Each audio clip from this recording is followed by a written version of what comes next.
Tirupati 31వ ward incharge తండ్ల Mohan Yadav ఆధ్వర్యంలో YS Jaganmohan Reddy జన్మదిన వేడుకలు ఘనంగా నిర్వహించారు. ఈ కార్యక్రమానికి ముఖ్య అతిథిగా నగర మేయర్ డాక్టర్ శిరీష పాల్గొన్నారు.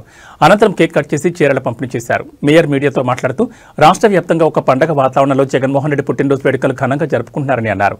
ఈ కార్యక్రమంలో 23వ వార్డు ఇన్ఛార్జ్ కార్పొరేటర్ వెంకటేష్, 29వ వార్డు ఇన్ఛార్జ్ మోహన్ తదితరులు పాల్గొన్నారు. అందరికీ నమస్కారం. ముందుగా మా అందరి అభిమాన నేత వైఎస్ జగన్మోహన్ రెడ్డి గారికి జన్మదిన శుభాకాంక్షలు మా అందరి తరపున. ఇవాళ తిరుపతి పట్టణంలో మా పార్టీ అధ్యక్షులు కరుణాకర్ రెడ్డి గారు, అలాగే తిరుపతి నియోజకవర్గ సమన్వయకర్త అభినయ్ గారి ఆధ్వర్యంలో జగనన్న గారి జన్మదిన వేడుకలు అత్యంత ఘనంగా నిర్వహించడం మా అందరికీ, తిరుపతి నగర ప్రజలందరికీ కూడా ఒక పండగ వాతావరణం లాగా ఇవాళ జన్మదిన వేడుకలు జరిగాయి. జగనన్న ఒక మాట అన్నారు, ఏంటంటే మా నాన్నగారు వెళ్తూ వెళ్తూ నాకు ఒక పెద్ద కుటుంబాన్ని నాకు అప్పజెప్పారని. ఆనాటి నుంచి ఈనాటి వరకు ప్రజలందరినీ కూడా ఆయన తన కుటుంబ సభ్యుల్లాగే భావించారు. అలాగే ప్రజలు కూడా తమ ఇంట్లో ఒక కుటుంబ సభ్యుల్లాగే జగనన్నని వాళ్ళు అంత అభిమానించారు, ప్రేమించారు. కాబట్టి ఇవాళ ప్రతి ఒక్కరు కూడా ఆయన జన్మదినాన్ని ఒక పండగలాగా జరుపుకుంటున్నారు. ఆయన రాజకీయ ప్రస్థానం మనందరికీ తెలుసు. ఎన్నో కష్టాలతో, ఎన్నో ఇబ్బందులతో అవన్నీ ఎదురీది ఆయన అధికారంలోకి వచ్చిన తర్వాత ఆయన 5 సంవత్సరాలు ఆయన పరిపాలన ఏ విధంగా చేశారు అనేది మనందరికీ తెలుసు. అంతకుముందు ఆ తర్వాత కూడా నాకు తెలిసి ఆ విధంగా పరిపాలన సాగించడం అనేది కష్టం. ఆయన ఒకటి రాజకీయాల్లో విలువలు, విశ్వసనీయత గురించి ఎప్పుడు చెప్తుంటారు.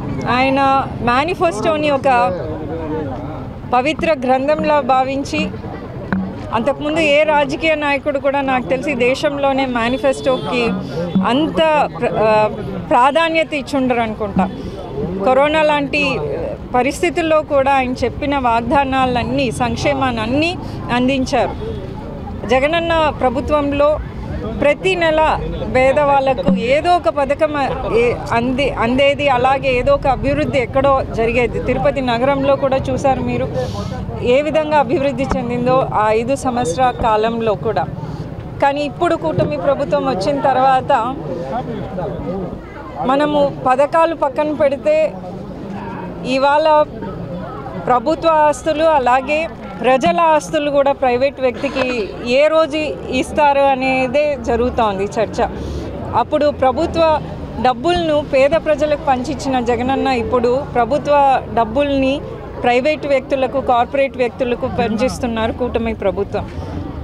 మా అందరికీ ముఖ్యంగా వైఎస్ఆర్ కాంగ్రెస్ పార్టీ నాయకులందరం కూడా జగనన్న గారి నాయకత్వంలో పనిచేయడానికి మేమందరం కూడా చాలా గర్వంగా ఫీల్ అవుతున్నాం. అలాగే ఎన్నికలు ఎప్పుడు వచ్చినా కూడా జగనన్న ముఖ్యమంత్రి అవుతారనే విశ్వాసం మా అందరిలోనే ఉంది. అలాగే కూటమి ప్రభుత్వంలో ఉండే నాయకులు కూడా చెప్తున్నారు.